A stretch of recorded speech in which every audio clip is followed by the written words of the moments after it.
Shalom, everybody. I hope you're doing well this morning and that you're finding the peace of the Lord in your heart, that you're resting in His goodness and His bounty, that you're feeling His presence in all that you do. And I want to talk to you today a little bit about how you steal the power of a God. Now, over history, there have been many gods. They are mentioned even in Scripture. We have the Palestinian god Dagon, who was over the Philistines. We have Ishtar, which was the head god of Ephesus. We have Baal. We have Asherah. We have Molech. That's a real evil one. That's the one that we're dealing with here in America big time right now. And there's a certain thing the Supreme Court did, and that's angered that God. Or should I say that spirit. Anyhow, these gods have power over the people when generally they were little idols that were made by the hands of man. But how do these gods derive their power? How do they get their power? Their power comes from speaking their names. And in Scripture, they're mentioned so that the Israelites would not worship them. The Lord give them instruction not to worship them, not to do as the heathens do. But He is to be their God. So, in Scripture, He gives Himself a name, and He says, you're to speak my name over the people. So everybody's going to know the name because you're speaking the name over the people, and you're speaking a blessing over the people, using the name, invoking the power of God.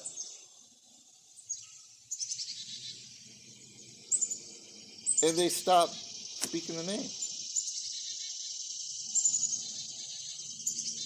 Now they use, it's too holy to speak. And they say, well, the name. Or even when they read in Hebrew with the Tetragrammaton, which is right there in Hebrew, and it says Yud He Vav He, they speak it as Adonai, Elohim.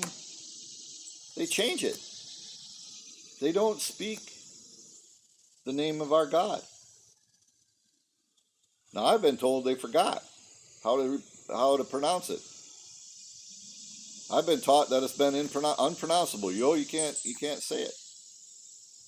So as Christians, we picked up a name that's a derivation of the name in the last probably less than 100 years, and we've been speaking that name. And this is going to ruffle some feathers. The name is Yahweh.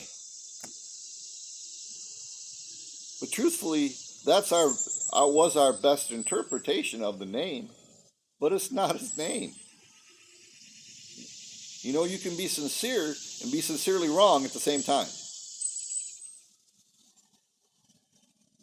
So, in Christian church, we speak about God as generics. You know, I always like this song by Rich Mullins. Our God is an awesome God, right? But it's still a generic. It's just God. It's not His name. You know, other songs. Yahweh is holy. Okay? We were doing the best we could, or that we thought, but we made a mistake.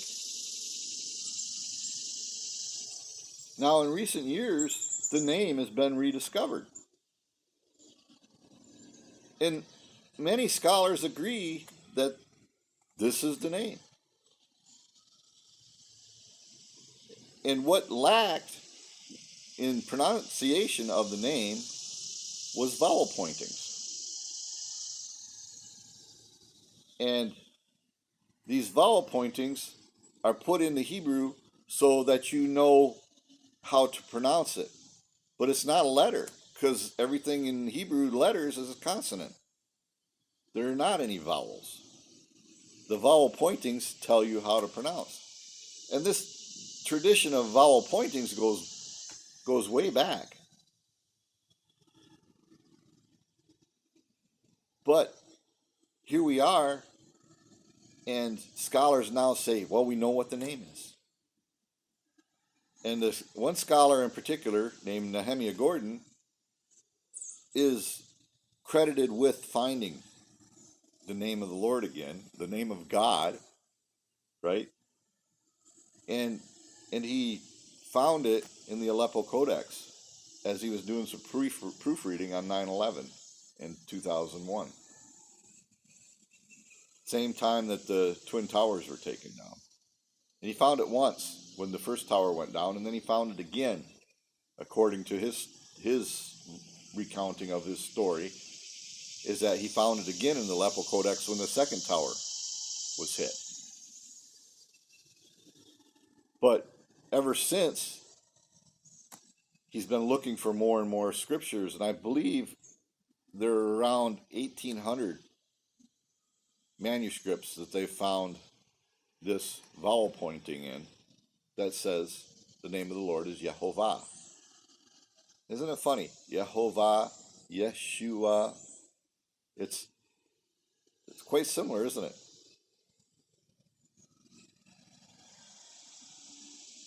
But here we are, and we use generics for God, Lord.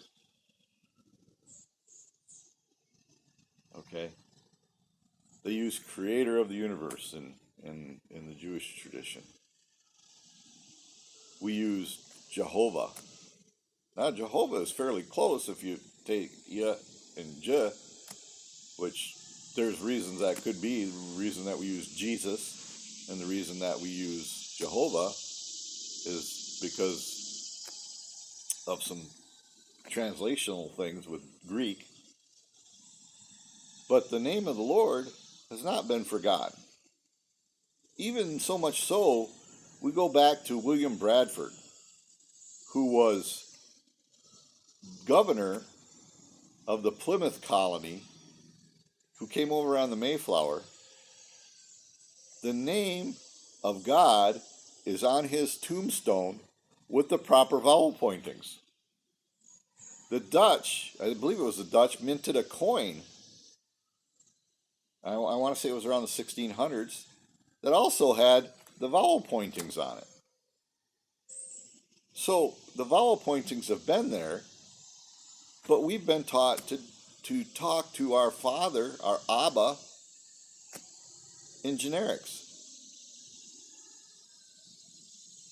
When I want to talk to my dad, he's my dad, right? But I know full well his name is David. Now, out of honor and respect, I do not call him David.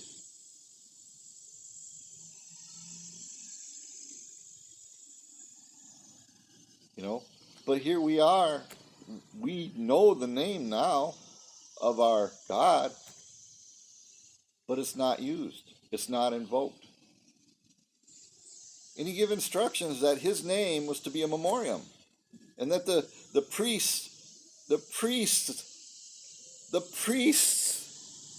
pastors are supposed to invoke the name of the Lord over the people. Speak the name over the people.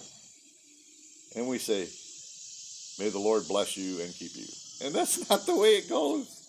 When it's written in Hebrew, it's may Yehovah bless you and keep you. It's a specific. It changes the dynamic of our relationship. So I wanted to give you this to ponder on today. How do you steal the power from a God?